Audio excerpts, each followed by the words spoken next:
Joining us now for part 3 of our Always Be Ready series is Peter Wells. He's an attorney with Rammell and Thompson right here in Pocatello.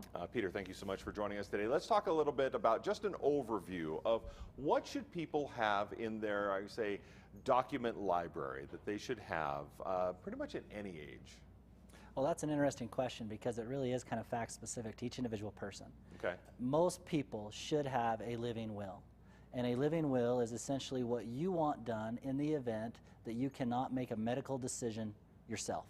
So for some reason you can't communicate your wishes to the doctor. The living will tells an individual who you appoint in the living will as your medical power of attorney what you want them to tell the doctor. Okay. So that's the first one, and probably one of the most important one for anybody of any age. A second one that is helpful to most people is a power of attorney for financial affairs. This document is mostly in case you can't be there to sign a check or can't be there to take care of a business arrangement of some kind. Okay. So it authorizes somebody else to do that for you. To act in your place. Essentially, they step into your skin and they can do anything that you could do if you were there. Okay. Okay, so you talked about the living will. Let's talk about wills in general. A lot of times people don't think they need to worry about a will until they're much older, but that is not the case, is it? Well, you never know what's going to happen, right? Yeah, yeah. If you knew what day you were going to pass away, of course you could plan it out and get it taken care of.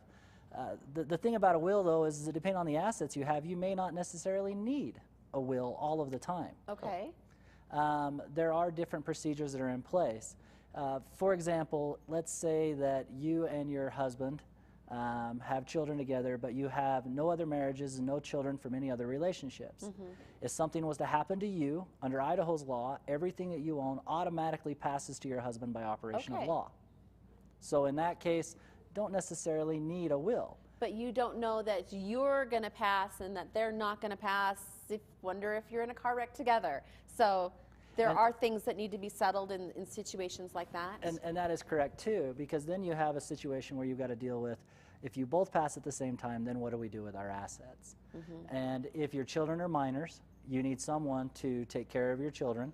And in your will, you can specify to the court who you want to be the guardian for your children, whether it's your mom and dad, your brothers and sisters, or just friends who you're impressed with.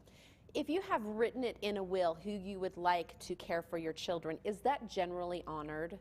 Generally, it would be honored unless the person who you're putting in there is some kind of a sex offender or something like that. Okay, hopefully we're not picking those people for our guardians, right? It is still a best interest determination for the court. Okay. And the court has to make a determination as to whether or not it's in the best interest of the children to be appointed as the wards of this particular guardian. And the person who you appoint has to be willing to accept that appointment. And that's generally a conversation you should probably have before you put them in their name on the document.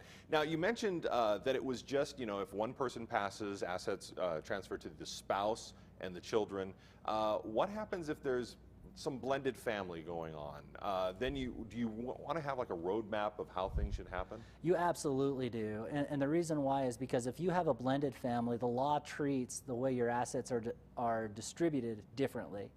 Your surviving spouse gets all of the community property that you have. And community property would be anything that you and your spouse had acquired together during your marriage.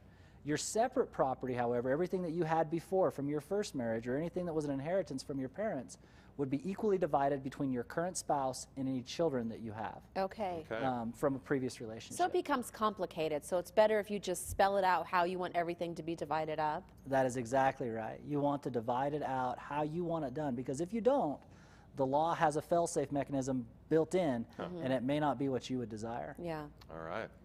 Well, Peter, thank you so much for coming on the show and taking time with us and helping us spell that out. On a scale of 1 to 10, how difficult is it to write a will? Scale 1 to 10, with 10 being the highest, or 10 being the most complex? Being the most complex, it's probably a 2. Okay, so it's not hard. It's not something that's going to take a huge amount of time. Just get in and get it done. Do it. Right? Just get in and get it done. All right. That's correct. Thank you so much, Peter. Thank you. And